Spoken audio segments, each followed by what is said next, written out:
Morning, my name's Keaton Wood, student number 1628677, and today I will be answering the proposed question, what are the effects of dynamic stretching on football performance?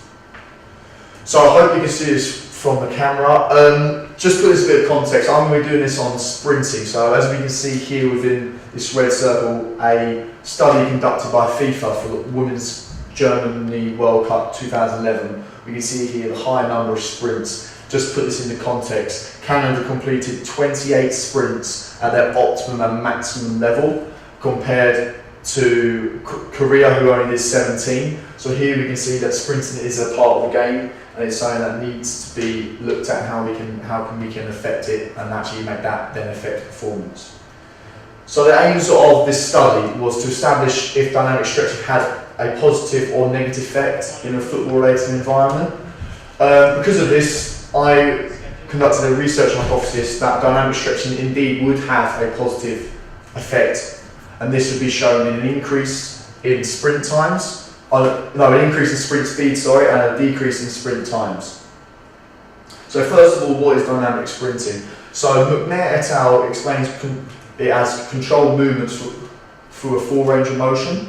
Purpose of stretching, as I'm sure we all know, just to say here that it's mostly to reduce injury, increases muscle elasticity, which then would improve our energy absorption through raised muscle temperature and blood flow. Because of studies conducted here by McNair et al. And many others, FIFA introduced 11 Plus program in 2006, which is a warm-up program. So why do we stretch? So as I've said before, it would improve performance, as explained here by McNair et al., allowing greater absorption of energy. Looking at other studies conducted by one, for example, here, Shrine in 2004, he says that with his study, results from running speed were contradictory to the belief that stretching would indeed affect performance. So using these studies, I've conducted this following experiment. So first of all, I gained 56 male and female competitors from Southampton Football Club, all ranging in all ages from under 10s to under 16s. Some other important information was it was on an artificial 3G pitch, 10 degrees Celsius and evening. All these things may affect the timer, so I controlled as many variables as I could. Other details were that it is in accordance with Premier League's benchmark fitness testing guidelines and protocols, which is used throughout Premier League clubs. The players' identities were kept anonymous throughout the statistical analysis. We gained parents' consent because they are underage, and also for the benefit of this test, we made it a blind test, so the players had no idea that they were actually indeed being tested, but they just thought it was part of their season testing. Quick basis of how the experiment went: they completed a 10-minute self-warm-up themselves. They then conducted their first sprint. They then initiated the dynamic stretching protocol, and then indeed they conducted their second sprint. So here quickly we have the setup of how the players completed their tests. So they start here at the black cones, which is a total of 30 metres, which would then, with timing gates at 0, 5, 10, 20 and 30. Reason for this being 30 metres, if we conduct a 20-metre test, which we have found with other case studies, is that they do in fact slow down before they reach 20, so we want them to think that they are indeed running a 30 metre, which we would gain a more accurate 20 metre reading. The stretching protocol would be 10 minutes, as I've explained, with hamstring kicks, bodyweight squats, knee hugs, bent knee, ankle hugs, quadricep hugs, calf pumps and leg swings. So just over the general sequence of the events, so there will be a light warm-up, they would then conduct their first sprint, do a 10-minute stretching protocol, their second sprint, and then they will be finished. So, moving on to the results. Here we can see that, or hopefully you see on the camera, that there was in fact a decrease of 1.97%. To put this into context numbers, the range for the first sprint was 3.76 seconds, which then decreased to 3.69.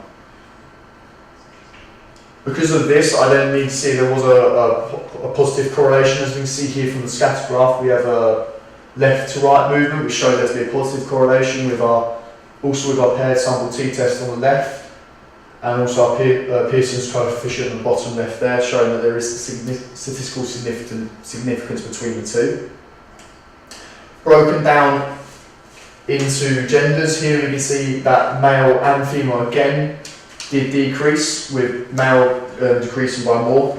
Would that be a gender? Maybe that's something to look at in further studies. Further breakdown of the females, we can also see a decrease, which might be quite tough on the screen, but overall the average for the first was 3.85 plus or minus 0.11 seconds to 3.76 plus 0.15 seconds, so we see a decrease there. However, we can see here that the midfielders actually increased by 0.07 seconds.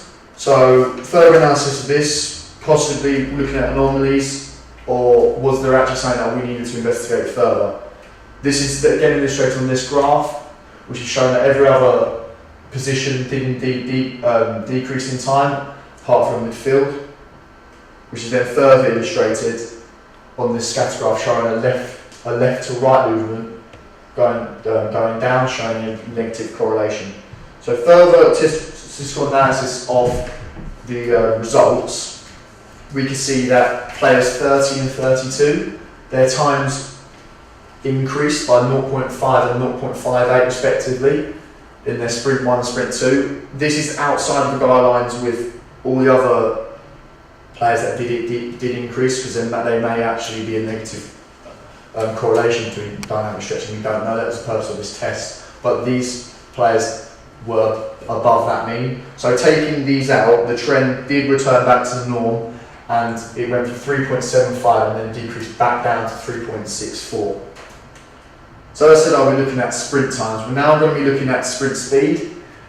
So as you can see here, sprint speed increased from 5.32 to 5.42, so an increase of 0.01 on average. And here we see it split for male, female. For example, defenders, theirs increased from 5.19 seconds, miles per second to 5.28 miles per second.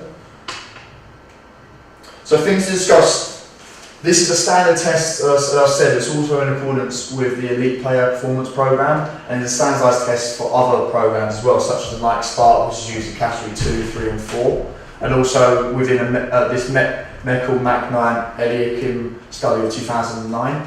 What I think was beneficial about my test was that we used electric timing gates, which have proved to be more accurate than a normal stopwatch, as proved by Hetzler and Ital in 2008. Some other things to consider could be using change direction, and it's not sport specific, because in football you do move around the pitch obviously in change direction, so maybe including a change direction would be more sport specific, as explained by young James Montgomery.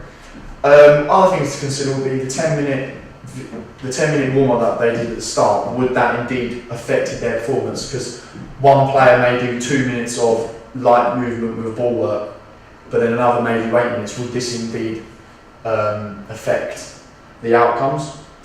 So just to conclude, time did decrease and speed did increase, which then would prove that my hypothesis was correct. So my hypothesis has been accepted, that dynamic stretching decreased sprint time and increased sprint speed.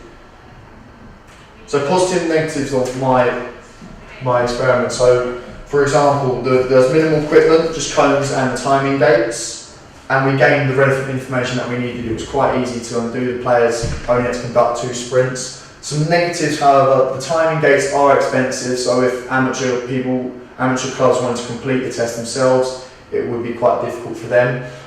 Also, some players may not like a pressure situation. Even though it was kept blind, they could see that they were being tested in a set-up situation. Could that also affect their performance? If I was to do any change and do this again, I would time the pre-warm-up to control as many variables as possible. I would analyse the age groups individually to see if there was progression and how much the progression would be as they increased in age. And also I would include a change of direction to make it more sport specific. Here we just have my references. Thank you very much.